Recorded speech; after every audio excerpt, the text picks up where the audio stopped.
Jane Powell was destined for stardom from an early age. Her parents hoped their only child would become the next Shirley Temple.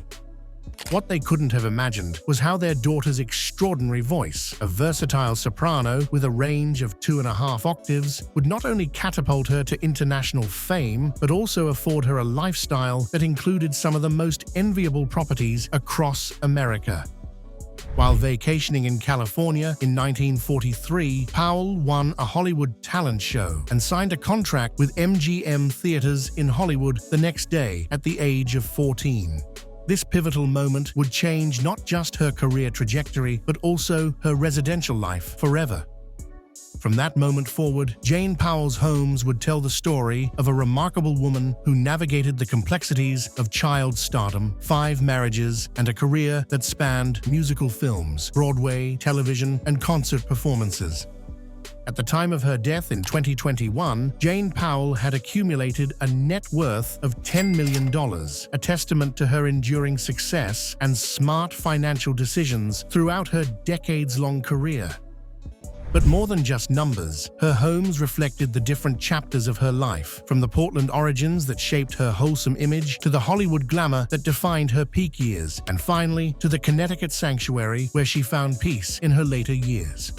Powell's family wasn't wealthy by any means. Their Portland home represented the classic American dream of the 1930s, a working-class family nurturing their child's talents with hopes for a better future.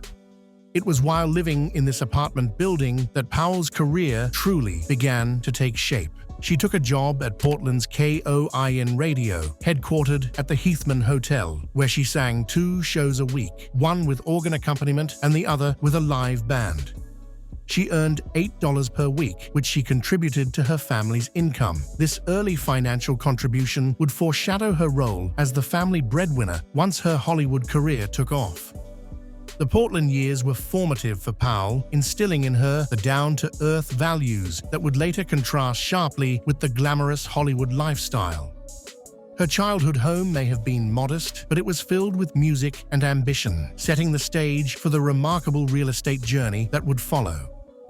After signing her MGM contract in 1943, Powell's parents moved to California to be close to their daughter, first to the San Fernando Valley, where her father worked for Samuel Goldwyn as an electrician before purchasing an ice cream shop on Sunset Boulevard.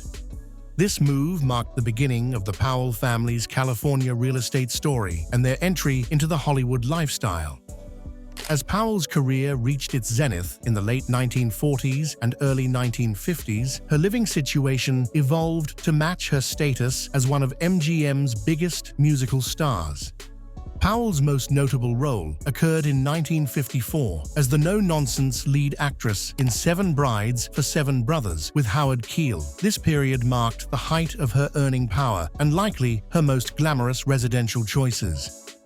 In 1949, Powell married former figure skater Gerhard Anthony Steffen and had 2 children. Marriage and motherhood brought new considerations to her housing needs, requiring homes that could accommodate a growing family while maintaining the image expected of a major Hollywood star. After her divorce from Geary Steffen in 1954, she married 5 times throughout her life, all taking her to different homes. It wasn't until Powell married former child star Dickie Moore in 1988 that she would find her longest and happiest marriage. The couple lived in Manhattan and Connecticut, representing a significant change from her previous California-centric lifestyle. At first, Connecticut was a weekend retreat for Powell and Moore. The Connecticut home in Wilton began as a secondary residence, but gradually became more important as the couple aged. Later in life, as a widow, she lived in Wilton, Connecticut, with her toy poodle, Venus, and her Persian cat, Dusty, and she spent her days in the garden. The Wilton home represented everything that Powell had come to value in her later years: privacy, natural beauty, and distance from the pressures of the entertainment industry. She had been married for 28 years to the child star Dickie Moore, her 5th husband, and credited him with giving her many happy years. The Connecticut property held precious memories of their life together, making it the natural choice for her final years.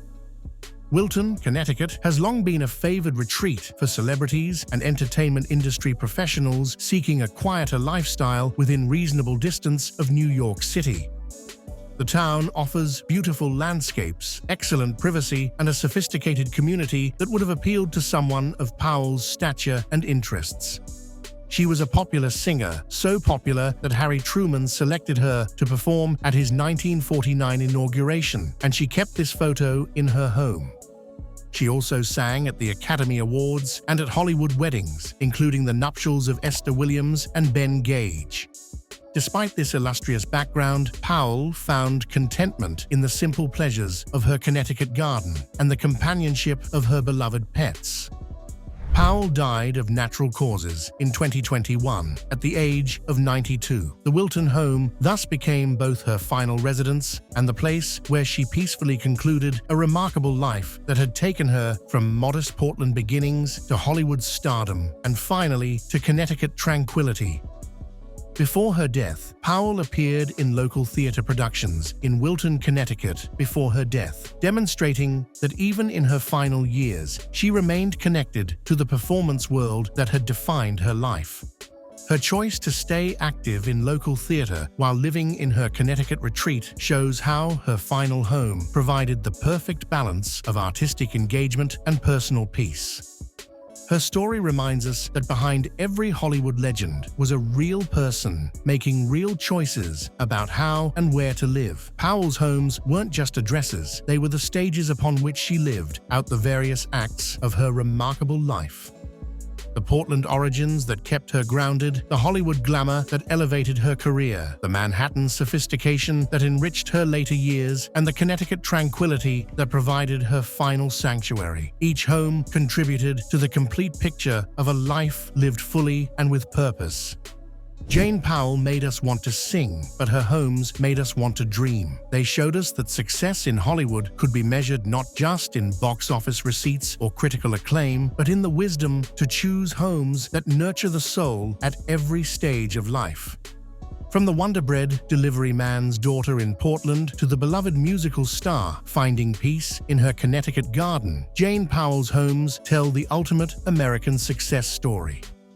Her legacy lives on, not just in the films that made her famous, but in the example she set of how to live a life of integrity, making choices that honored both her public responsibilities and her private needs. In touring the homes of Jane Powell, we've really been touring the possibilities of a life well lived, with each residence serving as a testament to the power of making thoughtful choices about the places we call home. What do you think about Jane Powell's incredible journey from Portland to Connecticut? Which of her homes would you most like to visit? Let us know in the comments below, and don't forget to like this video and subscribe to our channel for more fascinating tours of classic Hollywood stars' homes. Ring that notification bell so you never miss our latest uploads exploring the private lives and real estate stories of your favorite Golden Age celebrities.